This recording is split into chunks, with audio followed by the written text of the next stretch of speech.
Bom dia para todos nessas primeiras horas da manhã. Hoje é dia 21 de abril, dia de um grande herói dessa nossa terra brasileira, terra de Santa Cruz, ilha de Veracruz, terra dos mártires, terra dos extermínios dos nossos irmãos indígenas.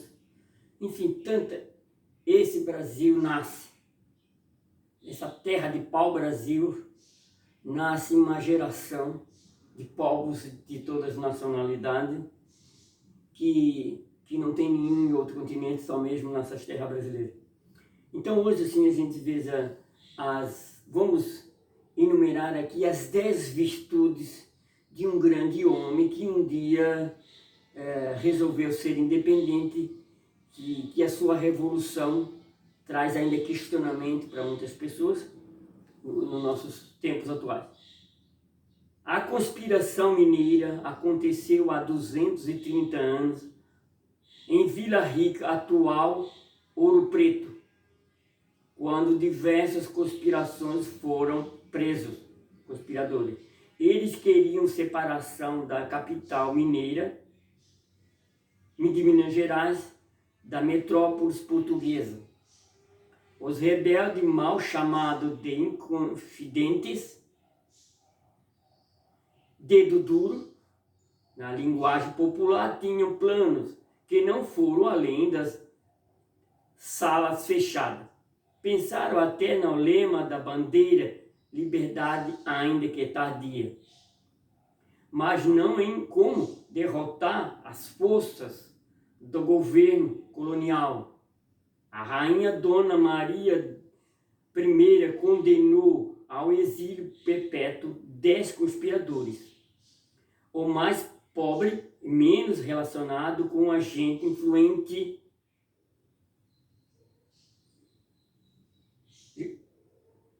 Joaquim José da Silva Xavier, o Tiradentes, foi punido com a forca.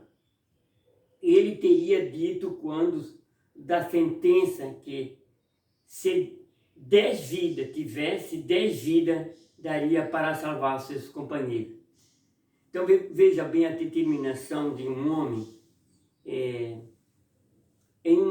há 230 anos atrás. Não sei por que Tiradentes não entra dentro do quadro da canonização da Igreja Católica, porque eu acho que assim um ato individual de um homem, mesmo que seja dele, nasce dele, algo dentro dele, numa forma não brutal para decadência, mas para que tivesse um futuro, quem sabe a sua ação pudesse resultar um dia em algo que nós comemoramos hoje. Por isso que muitas vezes eu digo que a força do martírio, do sangue dos mártires, me parece que ainda sustenta a nossa igreja nos nossos dias atuais. Bom, ainda nós temos na semana do tempo pascal,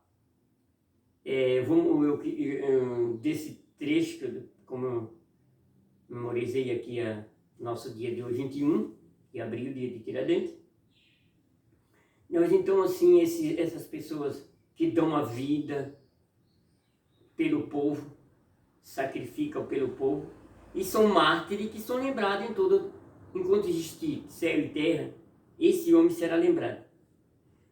Então, o Evangelho de Jesus Cristo, escrito por João, capítulo 10, versículo 22 a 30. Jesus passeava no templo, no pátio de Salomão. Os judeus rodearam-no e perguntaram-lhe: até quando nos deixarás com incerteza? Se tu és o Cristo, dize-nos claramente. Jesus respondeu-lhe: eu vos digo, mas não credes.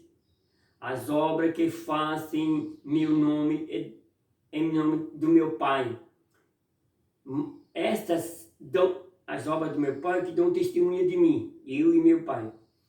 Entretanto, não credes, porque não sois das minhas ovelhas. As minhas ovelhas ouvem a minha voz, e eu conheço, e elas me seguem.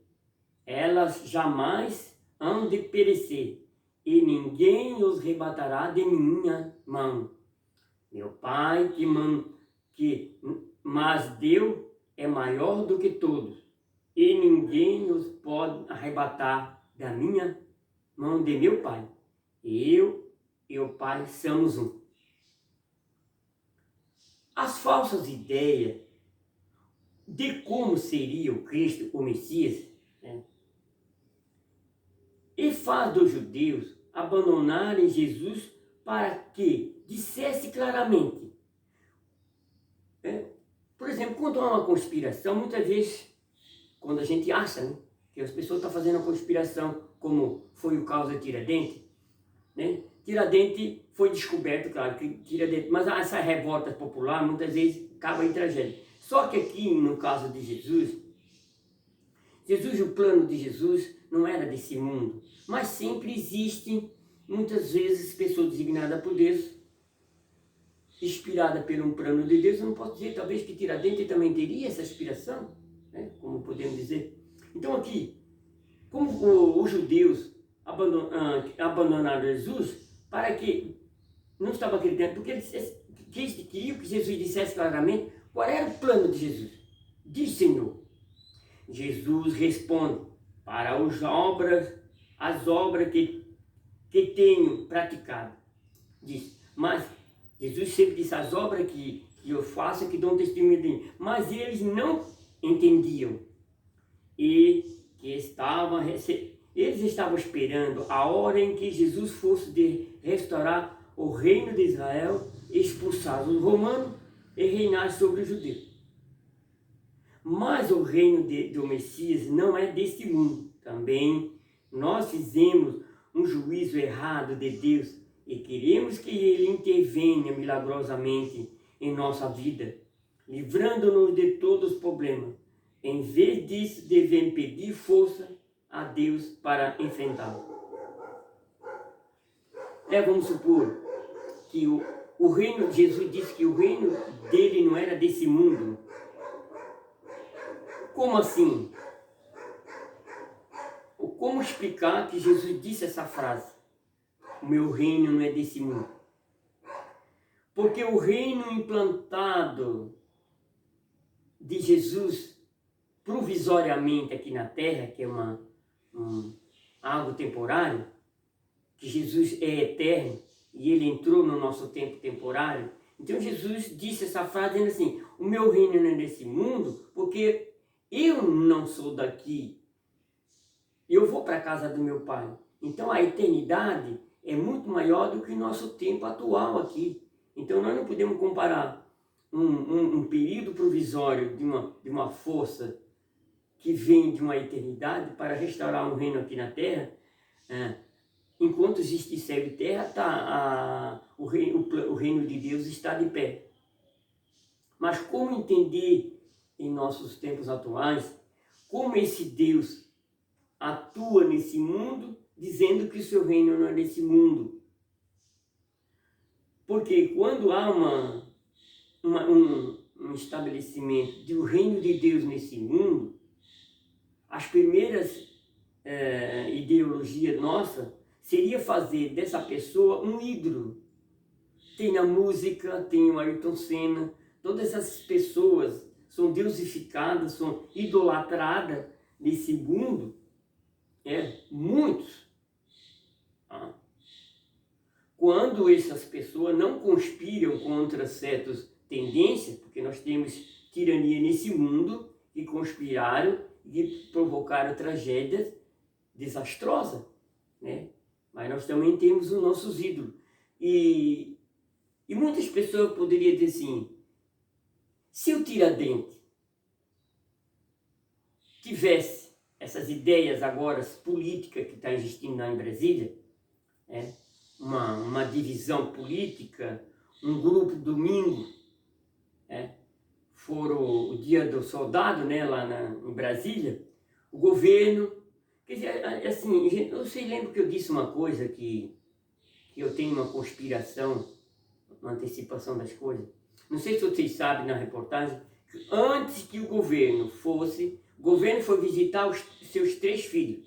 E lá ele conversou, claro que ele não podia usar celular, agora, claro que eles tiveram que ter cuidado para fazer essa conspiração, para colocar as pessoas.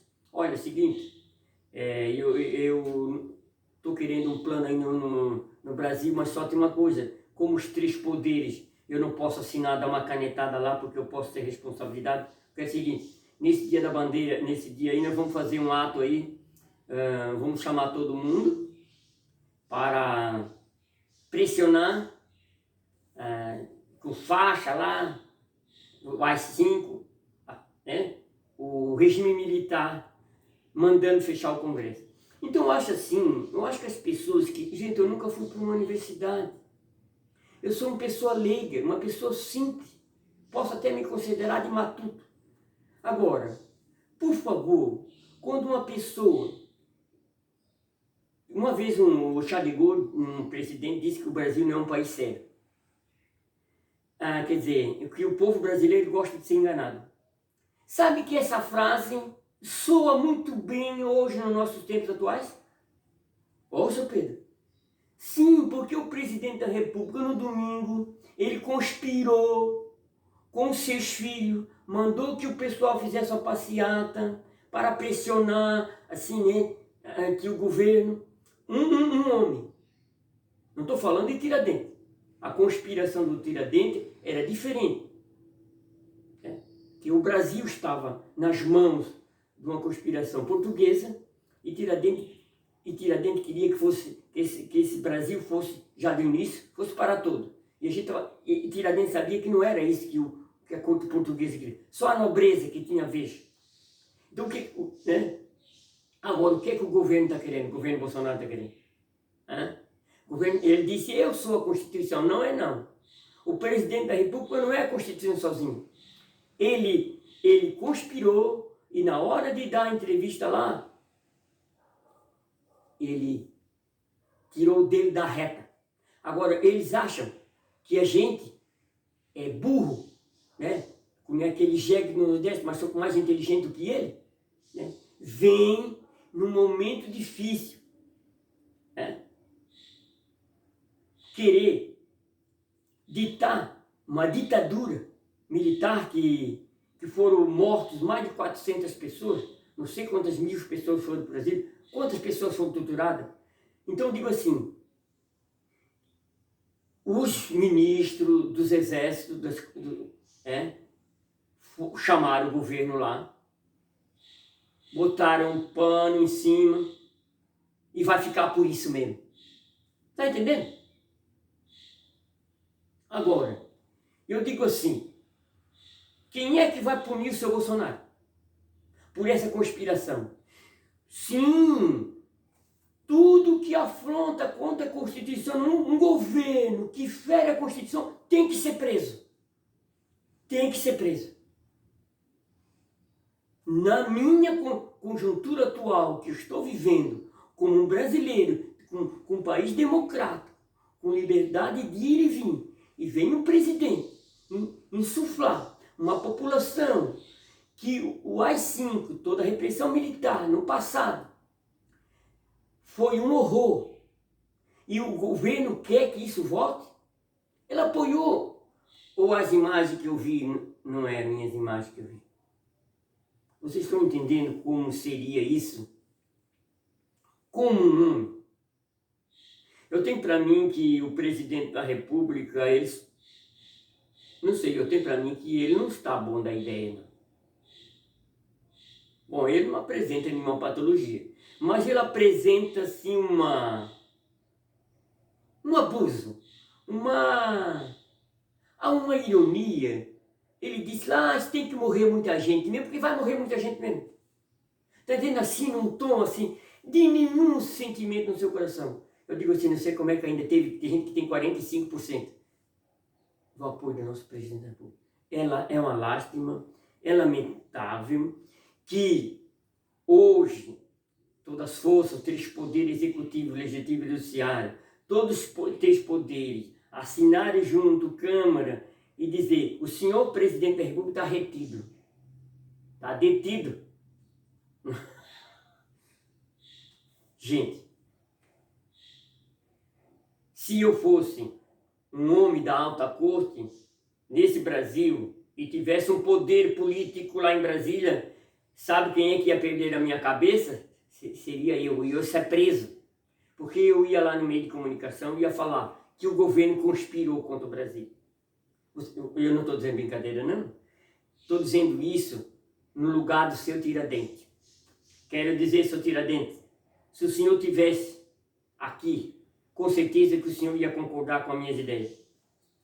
Bom, como eu estou escrevendo aqui a minha vida, a morte para além da vida, que é esses sinais que nós estamos vendo.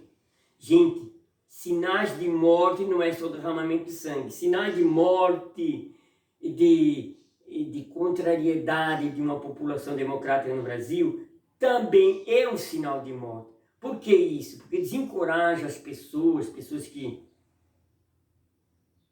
que parece que o nosso governo brasileiro ele está ligando para a nossa população. Uma prova disso é que o sistema, minha Nossa Senhora Aparecida, que tardou que esse vírus viesse tarde, esse vírus, se esse vírus tivesse chegado na Espanha, aqui como chegou na Espanha, minha Nossa Senhora, a Alemanha deu um banho de exemplo no mundo. Tá aí, significa que as mortes que não foram morridas na Alemanha, porque a Alemanha se preparou. Vocês sabiam que das 1.300, das 2.500 mortes no Brasil que morreram, vocês sabiam que umas 800 se tivesse respirador? Então, o nosso presidente da República não se enquadra nisso aí? Mais de 800 pessoas morreram no Brasil da Covid-19 porque não tiveram respirador. Gente, ninguém fala isso. Ninguém quer falar isso.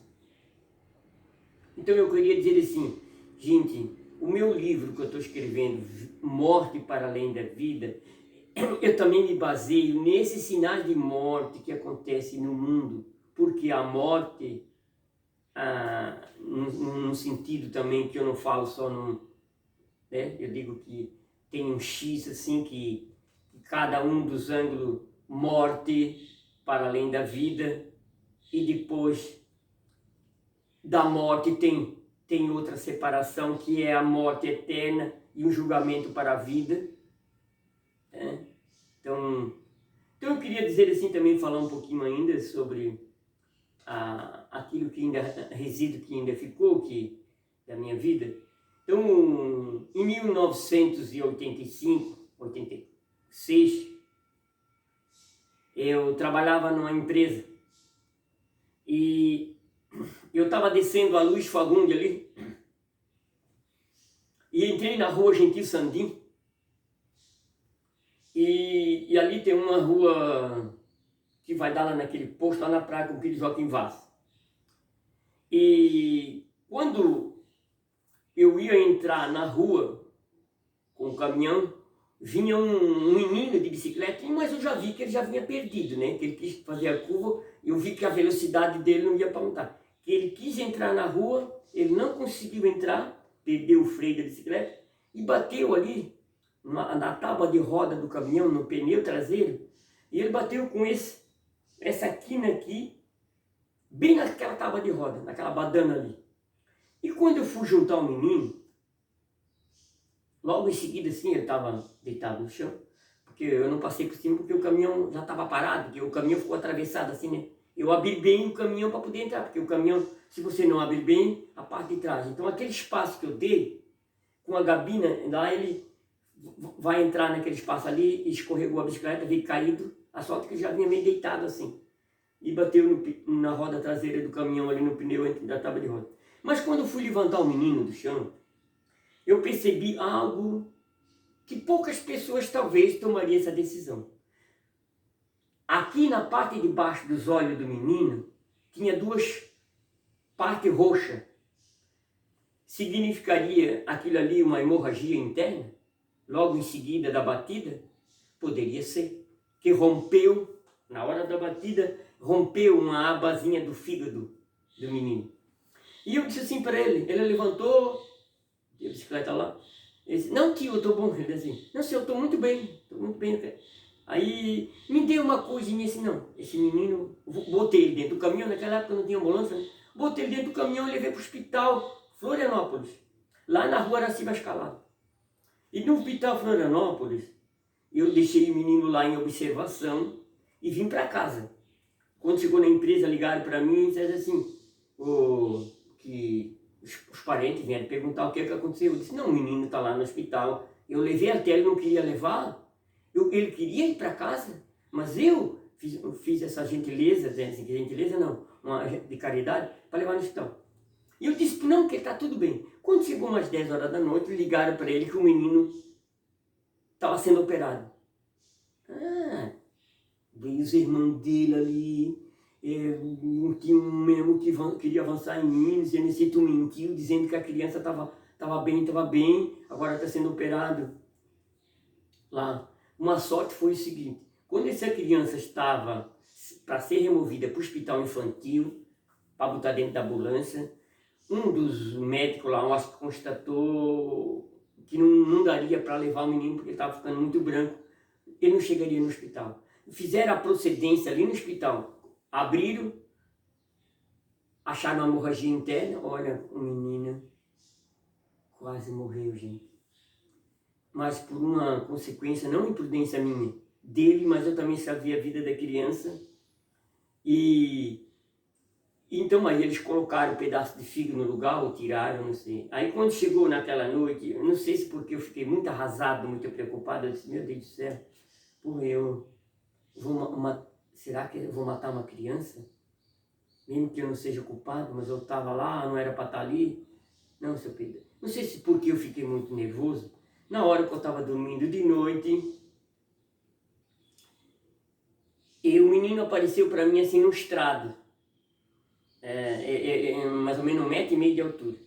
E ele estava abanando a mão para mim. É o menino. Daí ele disse assim, ô tio, fica tranquilo que o senhor não foi culpado, você não teve culpa. Você não teve culpa. E eu sonhei com ele. Aí eu disse, meu Deus, não, Senhor, não deixa, Senhor. Não deixa que ele vá. Não deixa.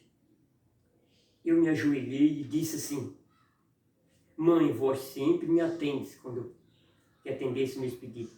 Se esse menino não morrer, eu vou subir na Angelina de joelho, os 15 martírios de joelho. Lá, mãe, vou pagar essa promessa para a senhora, mãe. Mas na hora assim do desespero, salvar uma vida, a gente não pensa nas consequências. E o menino não morreu. Hoje ele é casado, ele tem pai de 7 filhos, ali da Potecas. E eu estava adiando essa promessa para pagar nos anos de 1990, quase. Eu fui lá pagar essa promessa. Foi a família toda, a minha família foi umas 30 pessoas. Fomos pagar essa promessa. E ele foi junto. A minha alegria de ver uma pessoa viva, eu vou cumprir. Mas eu, porque ali quando vai começar a subir lá na Angelina, tem um portalzinho ali, né? E as lajotinhas são meio aspas, né? E eu não botei nada não. Com meu tênis, com a minha calça jeans, comecei a caminhar ali, de joelho. Sem botar as mãos no chão, nada. Joelho mesmo. Ali na 4ª, 5ª curva, eu já comecei a ver uma ardência aqui. E no 5º, no 7º, no 8º, já comecei a ver sangue. A calça. Lá no 10º, já comecei a sentir nas pontinhas dos dedos do tênis, comer o tênis, já comecei a sentir na ponta dos dedos sangue. Aí disseram assim, seu Pedro, desiste, seu Pedro. Aí tinha o Isaías estava no meu lado assim, né? Ele não disseram nada. Ele só disseram, desiste. Aí eu não falava nada. Fui assim, na 13ª da 4ª, as coisas começaram a ficar difíceis, porque doía muito. E eu vi que o sangue estava saindo muito sangue. E eu disse, Nossa Senhora, se eu vim até aqui nessa 3ª, na 4ª, permita que eu chegue até lá. Eu disse para Nossa Senhora.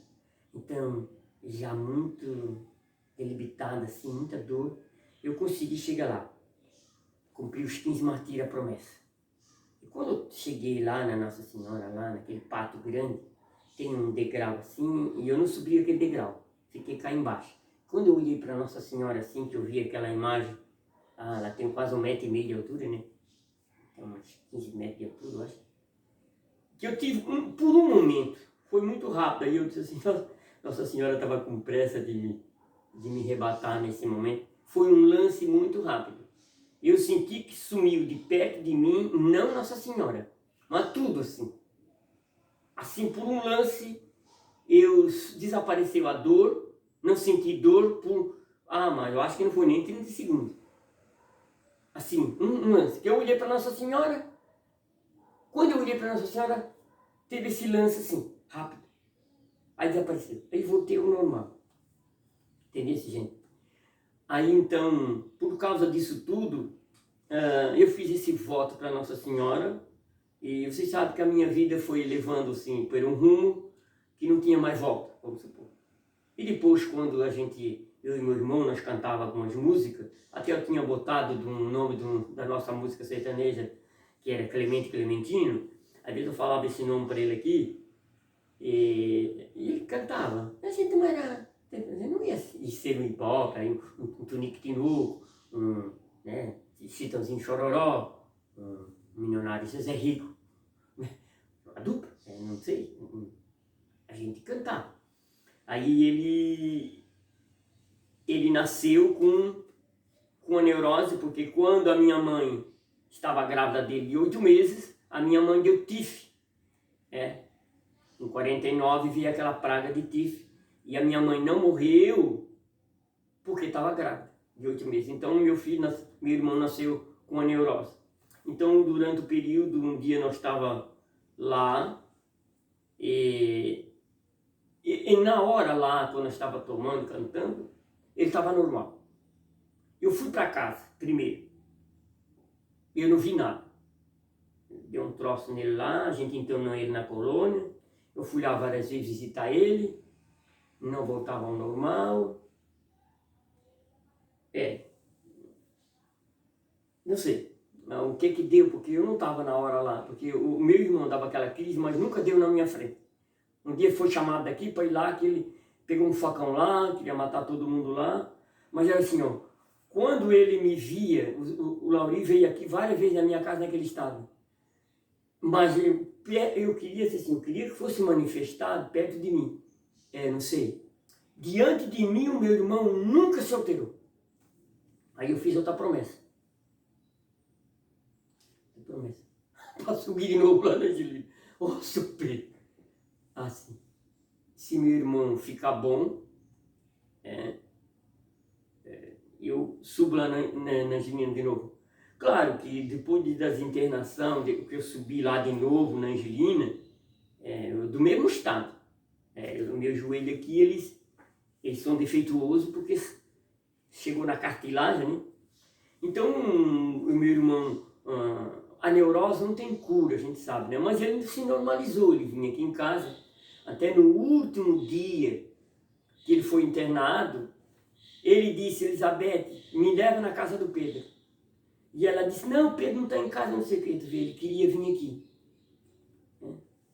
E depois até, veja bem, ele veio aqui em casa uns meses antes e deixou um bilhete aqui, que depois que eu achei, eu não vi, pedindo desculpa para mim, da nossa coisa, como é que a gente tinha, um dia que ele fez apanhar uma sova, aí ele falou naquilo que eu nem lembrava mais, daí naquele dia que ele foi para a colônia, a irmã levou ele queria vir aqui me ver, ela não levou, e quando chegou no outro dia ele falece. Cara, isso aí me deu uma angústia tão grande quando eu achei aquele bilhete, ele pedindo desculpa para mim, né, de tudo aquilo, sabendo que o meu irmão teve essa premonição, com certeza teve, senão eu não ia deixar aquele bilhete aqui. Escreveu as coisas ali, pedindo desculpa para mim. Sim, gente, eu estou relatando aqui mais um fato nesse dia do Tiradentes, então eu peço assim que esses homens que conspiram contra a nação, que esses sinais de morte também podem ser um sinal de que o mundo tem que fazer uma reviravolta. Sempre no passado de toda a história, sempre teve sangue, sempre teve dor. Porque assim, ó, como diz aqui no final aqui, a gente, Deus, nós queremos que Ele intervenha milagrosamente em nossa vida. Nós queremos, né? Livrando-nos de todo problema.